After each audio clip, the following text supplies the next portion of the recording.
আপনি তো 8টায় বাড়িতে চলে যাবেন, এই টক শোতে যাবেন।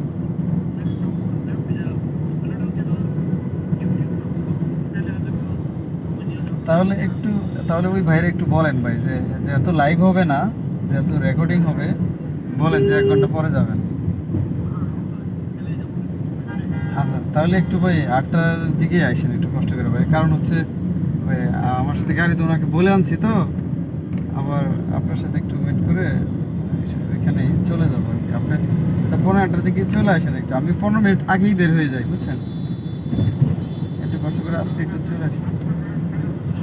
আচ্ছা আচ্ছা 7:30 আসলে আরও ভালো হয়, আপনি একটু থাকেন চা খেলেন, আমি 8:15টায় বের হবো ভাই, হ্যাঁ? আচ্ছা ভাই, ভালো থাকবেন, দেখা হবে।